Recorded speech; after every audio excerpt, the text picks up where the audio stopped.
Hi guys, Lindsay here with Storybook Family Farm.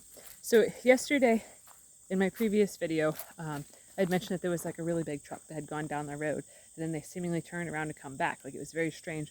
Turns out, it was actually a vehicle for us. They finally came to pick up the dumpster that has been sitting in our front yard right over here for the last month. The dumpster was ordered for when we were getting our new roof put on, so that way all the shingles and all the trash and all the junk from, putting the new roof on could go in the dumpster. Well, when the roof project was finished, our contractor, he contacted the dumpster company and said, "Hey, I'm all done with this, come pick it up." And he said it should be, just a couple days at max. Well, it's been weeks. So I contacted them on Friday and said, "Hey, are you guys coming to get this dumpster?" And they're like, "Oh, we didn't have any idea that it was there. That you guys were done with it." I'm like, okay, clearly somebody was making a error there, because the contractor was calling them while he was standing in our house and stuff, telling them we're done with the dumpster, but whatever.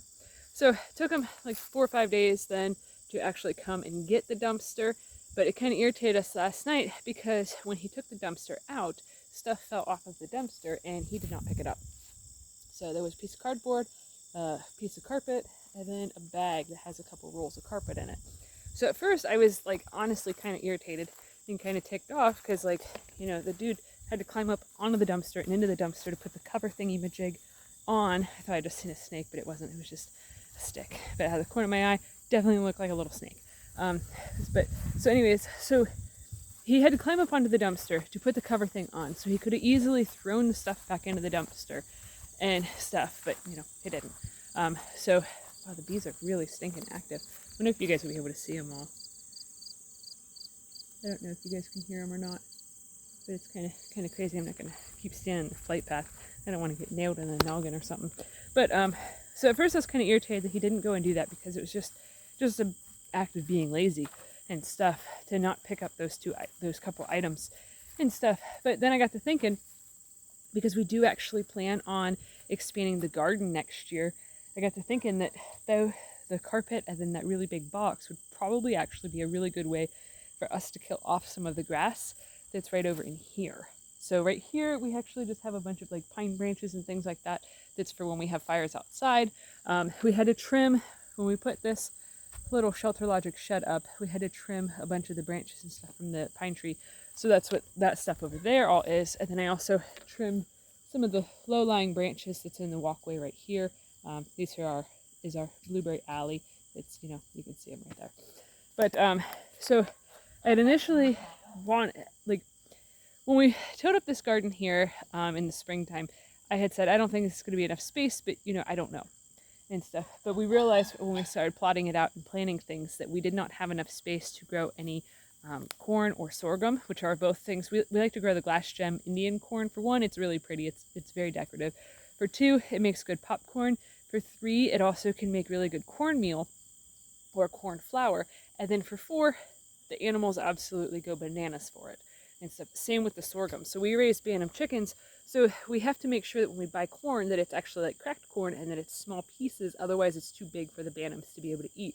Whereas the glass gem Indian corn, it has very small kernels, so we don't have to crack it, we don't have to do nothing. We can literally just throw them a cob of corn and stuff, even when it's dry, and they'll pick it all off. So it makes it really nice and simple. And then the sorghum that we grow is the broom corn variety. So it's also really stinking pretty. But it's really nice too because we can literally just cut the head off of it, and it's like the old witch's brooms type of decorations for fall time. That's what it looks like, but it has little kernels that are stuck to it. So we can literally just take one of those, tie it up in the chicken area, and then the chickens will pick it clean and be super happy, and then we can give the tall piece of it either to the rabbits or to the goats, and they'll finish eating off all of the little hair thingies of a broom. So it's super multi-purpose, and also it's pretty. It's kind of cool too because the sorghum actually will get to being 15 feet tall. We learned that the first year we grew it, and we grew it right in town, kind of in our front yard. So our neighbor was like, "Oh my God, what are you guys growing over there?" And we're like, we didn't know it's going to get this big.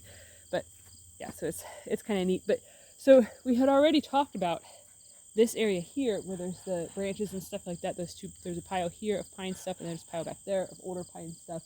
And then up further is walnut sticks and twigs and things of that nature from when the walnut trees got trimmed.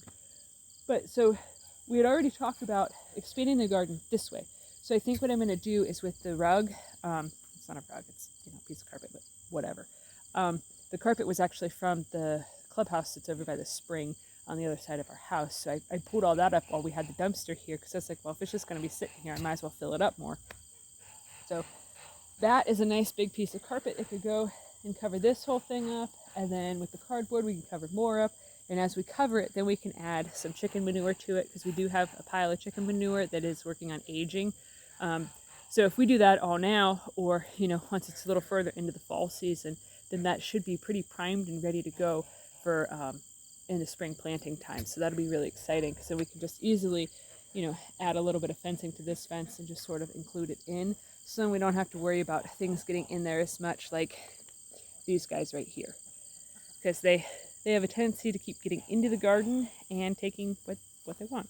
So it's kind of frustrating. But so yeah, I was pretty ticked last night they didn't grab everything. But then this morning when I was thinking about it, I'm like, might not be that bad of an idea that that's still here, because we can use it to lay the carpet down to kill some patches of poison ivy. We don't like to use any Roundup or any chemicals or anything like that anywhere on our property. So one way to get rid of poison ivy is, and it takes longer, and it's not as fancy and fun and whatever people think, but it takes longer to kill it this way. But you can smother it all out by putting like a rug or carpet or something of the sort on it and leaving it there for long enough. It'll eventually die. But so that is the plan for the rugs, and then the small pieces that are in that bag, we're probably just gonna work on just throwing it away every week when trash comes. So, but yeah, it'll be a nice wide plot that we're going to be able to put in over there to at least get probably, I don't know, 100 to 200 more square feet of growing space. So that'll be pretty exciting.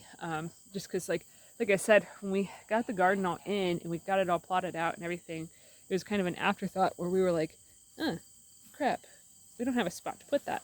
So we just kind of were like, yeah, well, we'll just save our seed for next year and figure it out. So that's kind of where we're at now. But I'm going to hop off here because it is a market day, hence why I'm wearing one of my market shirts. So it's about time for us to get ready to get scooting.